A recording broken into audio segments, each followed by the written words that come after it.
ہمارے بزرگ فرمایا کرتے تھے، بہت بڑے صوفی بزرگ، کہ حضور کی یاد تمہیں یوں ہی نہیں آتی، جب وہ تمہیں یاد کرتے ہیں تب وہ تمہیں یاد آتے ہیں۔ حضور نے آج ہمیں یاد کی، اس لیے وہ یاد آ گئے، ہم ان کا ذکر لے کر بیٹھے۔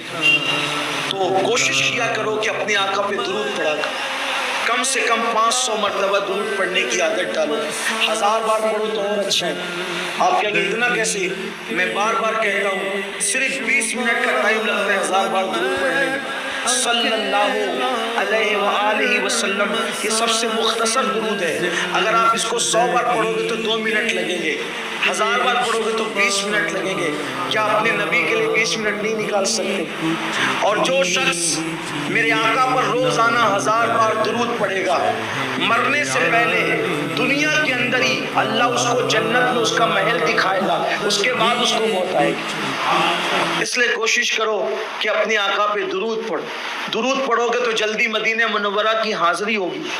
درود شریف پڑھو گے تو ہو سکتا ہے اگر کرم ہو گیا تو حضور کا دیدار بھی نصیب ہوگا، حضور کو خواب میں دیکھو گے، اور کرم ہو گیا تو عالم بیداری میں بھی دیکھ سکتے ہو۔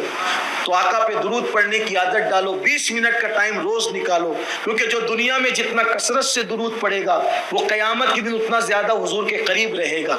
درود پڑھنے سے رزق میں برکت ہوتی ہے، درود پڑھنے سے بلائیں دور ہوتی ہے، درود پڑھنے سے مشکلیں آسان ہوتی ہے، درود پڑھنے سے کاموں کی رکاوٹیں دور ہوتی ہے، درود پڑھنے سے اللہ کا قرب نصیب ہوتا ہے، درود پڑھنے سے رسول اللہ کا قرب نصیب ہوتا ہے، درود پڑھنے والے کی زبان میں اللہ تاثیر عطا کرتا ہے، درود پڑھنے والے کی دعا میں اللہ تاثیر عطا کرتا ہے، درود پڑھنے والا بندہ جسمانی روحانی بیماریوں سے شفا پا جاتا ہے۔ بلکہ آپ سے کہوں، جو درود پڑھنے کا عادی ہو جائے، نہ اسے ڈاکٹر کی دوا کی ضرورت ہے، نہ اسے کسی عامل کی دعا کی ضرورت ہے۔